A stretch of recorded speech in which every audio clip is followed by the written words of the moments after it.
नमस्कार मंडळी, कसे काय मजेत ना. आज फिशिंगचा ब्लॉग आहे. फिशिंगला आलेलो आहे. आमच्या स्पॉटवर जातो आहे फिशिंगला. आता आलो आहे फिशिंगच्या इथे स्पॉटला. बघू शकता रोहित किरने चालूच केलं आहे फिशिंग करायला. मी पण आता चालू करतो फिशिंग करायला. बघूया कोक्याऱ्याचा पायरो दिसतो आहे इथे. फीडिंग चालू आहे कोक्याऱ्याची. लागलं तर चांगलंच आहे, नाही तर बघूया कसं काय ते. खूप वेळ कास्ट केल्या, त्यात 2-3 स्ट्राईक पण होत्या पण मिस झाल्या. त्यात रोहित किला चांगली बाईट पण भेटली होती, पण त्याच्या लूरचं ते शेपूटच घेऊन गेलं. नंतर मग जागा चेंज करायला गेलो होतो खालती, की तिथे काय स्ट्राईकच नाही नंतर मग भेटत होत्या. खूप कास्ट केल्या पण काय स्ट्राईकच नाही. त्यानंतर मग खाली काका भाल्याचे मुके लावायला आला होता. मग ते ह्याची पण व्हिडिओ तुम्हाला मी पुढे दाखवीनच.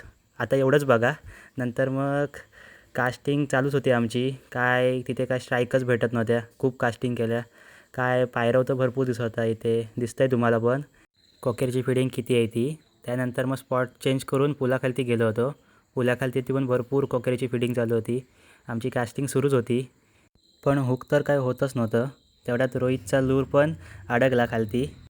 खालतून काढण्याचा खूप प्रयत्न केला, पण खालतून काय शेवटी काढता आलाच नाही. मग शेवटी तो पुलावरच्या वरती चढला आणि तिथून काढायचा प्रयत्न करत होता. आणि तिथून शेवटी त्याने काढलं नसतो. तुम्हाला दिसतंय काय बघा तिथे, ते स्क्रीनच्या सेंटरला आहे. तिथून शेवटी काढलं ना त्याने. नंतर मग परत आम्ही कास्टिंगला सुरुवात केली आणि लगेच आम्हाला एक कोक्यावर हुकअप झालं. त्याची काही व्हिडिओ करता नाही आली. डायरेक्ट तुम्हाला लँड केल्यावर व्हिडिओ दाखवतो आहे, तुम्ही बघू शकता. त्यानंतर अजून एक कोक्याला लागलं होतं, त्याची पण व्हिडिओ करता नाही आली. हे बघा 2 कोक्यारचे फोटो ते. आता मी ब्लॉग इथेच एंड करतो. नेक्स्ट पुढच्या ब्लॉगला भेटूया. चला टाटा, बाय बाय.